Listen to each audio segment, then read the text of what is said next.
Good morning बच्चों। तो कैसे हैं आप सभी। तो आज हम लोग जानने वाले हैं कि चिन्ह परिपाटी के बारे में। तो उससे पहले कुछ बात बता दें कि अब आपका जो है फिजिक्स का एक चैप्टर खत्म होने वाला है। तो बहुत सारे बच्चे जो है दिसंबर में सोचे होंगे कि 1 जनवरी से पढ़ेंगे, और आपका ये जनवरी भी खत्म होने वाला है। तो बहुत सारे बच्चे पढ़ना अपना शुरू कर दिए होंगे, बहुत सारे बच्चे अभी सोच ही रहे होंगे, और अब वो सोचेंगे कि अब 1 तारीख से करेंगे। तो वैसे बच्चों से मैं बात बोलना चाहता हूँ कि सिर्फ सोचने से नहीं होता है, आप साथ में पढ़ते जाइए और आपका जो है सिलेबस कंप्लीट होता जाएगा। तो आप देख सकते हैं कि हमने अपना क्लास 10-10 मिनट के वीडियो के साथ शुरू किया था, और आज आपका एक चैप्टर खत्म होने वाला है, लेकिन आप वहीं के वहीं हैं। तो कभी भी सिर्फ सोचने से कुछ नहीं होता है, आप सोचते रह जाइएगा और आपका सिलेबस कब कंप्लीट हो जाएगा आपका पता भी नहीं चलेगा। और जब आपका सिलेबस एक बार कंप्लीट हो जाएगा तो फिर आप सोचेंगे कि कैसे पढ़ें, कितना है ना। तो अभी आपका बहुत सारे भाई बहन एग्जाम दे रहे होंगे, तो उनसे आप पता कर सकते हैं कि वो अभी स्टार्टिंग में ऐसे ही सोचते हैं कि बाद में कर लेंगे, लेकिन अभी उनको पता चल रहा है कि पहले ही पढ़ लेते तो अच्छा होता। तो अभी आप लोग के पास समय है, तो अभी से अगर आप थोड़ा थोड़ा भी पढ़ते हैं 1 या 2 घंटे भी, तो आपका जो है सिलेबस अच्छे से कंप्लीट हो जाएगा, और नहीं तो फिर बाद में पछताने के सिवा कुछ नहीं बचेगा। तो करते हैं आज हम अपना टॉपिक शुरू। तो एक बार आप इसका स्क्रीनशॉट ले लें, फिर हम एक एक करके सबके बारे में बताते हैं। तो चिन्ह परिपाटी, तो आप सिर्फ ये प्लस वाला चिन्ह को ध्यान रखिएगा। तो पहला है कि ध्रुव, पी क्या होता है, ध्रुव, यानी जितना भी दूरी होगा तो दर्पण के कहां से मापेंगे, ध्रुव से। और अगर लेंस पढ़ेंगे तो लेंस का होता है प्रकाशिक केंद्र, तो लेंस में बताया जाएगा, उसका चिन्ह परिपाटी भी उसमें पढ़ेंगे। तो ये वाला याद रखिएगा कि सभी दूरियां कहां से मापी जाएगी, दर्पण के ध्रुव से। तो इससे ऑब्जेक्टिव बहुत बार बनते हैं, तो इसको विशेष रूप से ध्यान रखिए।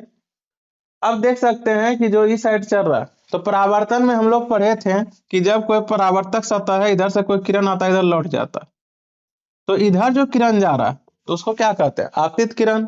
और इधर जो किरण आ रहा है उसको क्या कहते हैं, परावर्तित किरण। तो वही यहाँ पर जो साइन आपका दिया हुआ है, यह है कि आपतित किरण की दिशा में मापी गई दूरियां क्या होगी, प्लस यानी धनात्मक।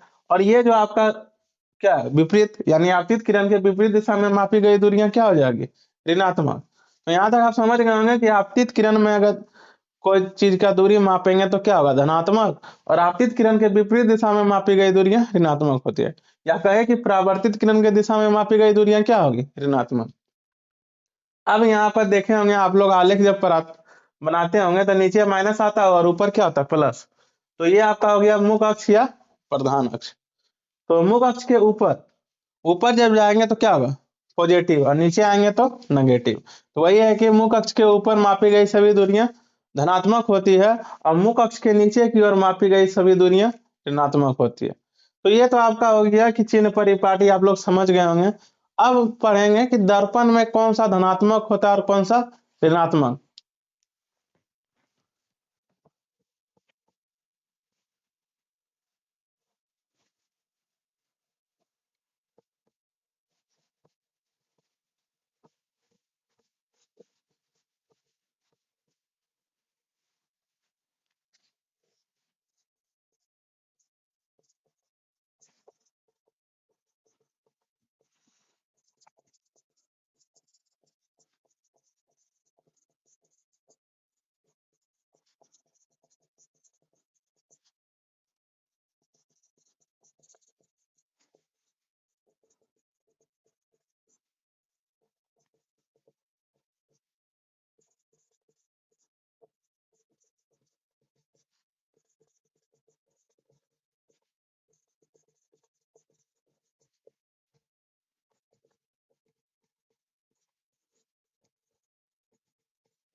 तो अब हम जानेंगे दर्पण में कौन सा ऋणात्मक होता है और कौन सा धनात्मक। तो सबसे पहले आप एक बार इसका स्क्रीनशॉट ले लें। तो अगर आपको याद करना है कि अवतल दर्पण में क्या ऋणात्मक होता है, उत्तल दर्पण में क्या, अगर बात अवतल दर्पण की हो तो ध्यान रखिएगा कि अवतल दर्पण में सभी ऋणात्मक होते हैं, और अगर बात उत्तल दर्पण की हो तो वहां सिर्फ वस्तु का दूरी ऋणात्मक होगा, बाकी सब आपका क्या हो जाएगा, धनात्मक। अब जो हमारा नेक्स्ट टॉपिक होने वाला है वो है आपका वक्रता त्रिज्या और फोकस दूरी के बीच संबंध। तो यहाँ से आपके एग्जाम में ऑब्जेक्टिव सब्जेक्टिव दोनों देखने को मिलते हैं, और कभी कभी फिजिक्स में यह 5 नंबर का भी आता है। तो आज हम लोग सीखेंगे बहुत ही आसान भाषा में। तो करते हैं शुरू कि फोकस दूरी और वक्रता त्रिज्या के बीच संबंध क्या होती है। तो सबसे पहले हम लोग एक अवतल दर्पण लेंगे,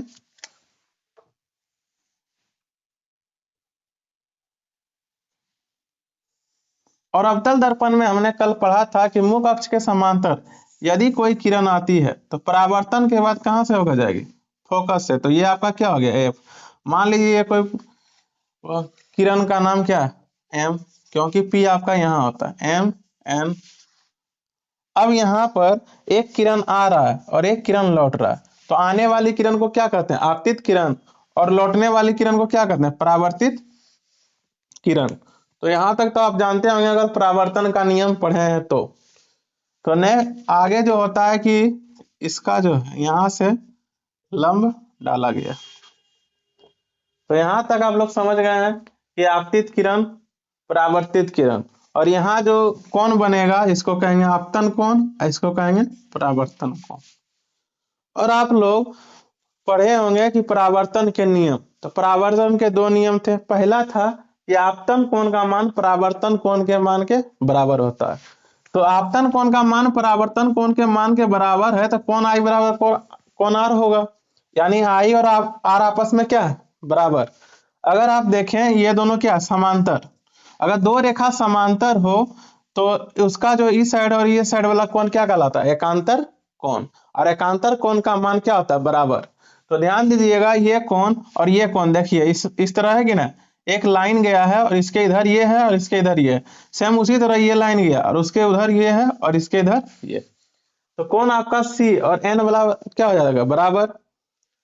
तो हम लोग चलते हैं, तो पहला क्या हो जाएगा, पहला नियम से अगर करें कि कोण आई बराबर कोण क्या होगा, आर। क्यों, तो परावर्तन के नियम से, परावर्तन के नियम से। तो ये आप समझ गए। उसके बाद अगर ये दोनों समांतर है तो ये और ये कोण क्या होगा, एकांतर। और कोण का जब भी हम लोग नाम लिखते हैं तो 3 अक्षर से लिखते हैं। तो देखिए पहला अक्षर आपका यहाँ है, दूसरा यहाँ, और ये कोण अगर मान रहा एफ अगर लीजिएगा तो ये पूरा हो गया। हमको लेना कौन सा है, सिर्फ आई। अगर सिर्फ आई लेना है मतलब आधा लेना है, तो यहाँ से एफ नहीं जाएंगे बल्कि कहाँ आएंगे, सी। सी ने इन दोनों के बीच बना रहा है, तो यहाँ सी लेंगे। तो कोण का नाम लिखिए, तो क्या हो जाएगा, कोण एम एन सी। अगर इस कोण का नाम लिखना है तो यहां से चलेंगे और यहां जाएंगे, या तो यहां से चलेंगे और यहां जाएंगे। तो आप दोनों तरह से चल सकते हैं, कोई दिक्कत नहीं है। तो यहाँ जाएगा एन सी एफ। क्यों, तो ये हो जाएगा आपका एकांतर कोण, एकांतर कोण। अब देखिए यहाँ पर एक त्रिभुज बन रहा है, तो उस त्रिभुज से चलेंगे। तो चलिए त्रिभुज एन सी एफ से, अगर त्रिभुज एनसीएफ से चलें, अगर कोण ये आई है और ये भी बराबर है तो ये भी आपका क्या हो जाएगा, आई। अब ध्यान दीजिए यहाँ आर बन रहा है, यहाँ क्या बन रहा है, आई। और शुरू में ही लिखे हैं कोण आई बराबर कोण आर, क्योंकि एकांत सॉरी परावर्तन के नियम से। तो यहाँ पर अगर आई आर बराबर तो ये आई आर और ये आर भी क्या हो जाएगा आपका, बराबर। अब अगर ये दोनों बराबर है यानी कोण आई बराबर कोण आर, तो शुरू में ही लिख दिए परावर्तन के नियम से। और आप जानते हैं कि यदि जिस 2 त्रिभुज की 2 कोण या 2 भुजा बराबर हो तो ये क्या कहलाएगा आपका, वो आपका हो जाएगा समद्विबाहु त्रिभुज। तो समद्विबाहु त्रिभुज का ये दोनों भुजा क्या हो जाएगा, बराबर। तो यहाँ लिखिएगा कि कोण त्रिभुज एनसीएफ एक समद्विबाहु त्रिभुज है, समद्विबाहु त्रिभुज त्रिभुज है। तो उम्मीद है आप लोग यहाँ तक समझ गए होंगे कि ये कोण परावर्तन के नियम से बराबर हुआ और ये आपका हो गया एकांतर कोण। और जिस त्रिभुज का दो कोण या दो भुजा बराबर हो जाए वो आपका होगा समद्विबाहु त्रिभुज। तो NCF जो है एक समद्विबाहु त्रिभुज है। इतना तक अगर आप समझ गए हैं तो ये भुजा क्या हो जाएगा बराबर। तो यहाँ वही लिखने वाले हैं, भुजा को दो अक्षर से लिखते हैं CF और NF, आपका क्या हो गया बराबर। और यहाँ जो आपका द्वारक बन रहा है तो यहाँ पर कहता है कि NF जो है, NF की दूरी और PF की दूरी लगभग बराबर है, यानी बहुत कम है। जैसे मान लीजिए आपके पास 1 करोड़ रुपया दे और कह दे कि 1 रुपया कम है, तो लगभग क्या हो जाता है 1 करोड़। यानी सन्निकटन अगर आप पढ़े होंगे तो सन्निकटन में छोटा सा मान के लिए लगभग बराबर ले लिया जाता है। तो यहाँ पर वही करने वाले हैं कि यहाँ पर आपका FN जो है लगभग किसके बराबर, PF के। तो अगर लगभग बराबर है तो दोनों बराबर ले सकते हैं, जहां पर NF लिखे हैं वहां पर क्या लिख सकते हैं PF, तो वही लिखेंगे CF बराबर PF। तो यहां तक आप समझ गए होंगे कि ये दोनों क्या बराबर, क्योंकि समद्विबाहु त्रिभुज का दो भुजा क्या होता है बराबर। तो ये दोनों बराबर हो गया। तो आप यहाँ ध्यान दीजिए कि आपका ये दोनों बराबर है। और यहाँ पर क्या बोला कि PF और FN और PF क्या बराबर, इसीलिए FN के जगह पर क्या लिख दिए PF। यहाँ तक अगर समझ गए हैं तो यहाँ देखिए ये एक लाइन यहाँ से यहाँ, यानी CP बराबर क्या बना रहा है CF और प्लस PF, ये बना रहा है। यानी कहे कि यदि आपके पास एक लाइन है 10 और एक 5 दे दिया, एक 5 दे दिया, तो ये दोनों जोड़ेंगे तो 10 हो जाएगा कि ना।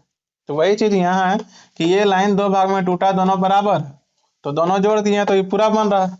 अब हमको निकालना क्या था, फोकस दूरी और वक्रता त्रिज्या के बीच संबंध। तो फोकस दूरी आपका ये है और वक्रता त्रिज्या ये है। तो यहाँ देखिए PF दिया हुआ फोकस दूरी, CP आपका है, CP तो कुछ नहीं है, तो बदलेंगे किसको, जो कुछ नहीं आपका CP। तो यहाँ पर एक बार लिखिए कि CF और PF क्या आपस में बराबर। तो जहां पर आपका CF है उसको क्या लिख सकते हैं PF, यानी इसमें हमको निकालना क्या CF। अगर CF निकालना है तो आप इसको चेंज कर दीजिए, तो यहाँ पर आपका हो जाएगा CP, और CF निकालना है तो CF रखेंगे और PF को क्या कर देंगे चेंज। तो इसको भी लिख सकते हैं, जब दोनों बराबर है तो PF को ही CF लिख सकते हैं, और CF जुड़ेगा तो क्या हो जाएगा CP बराबर 2 CF।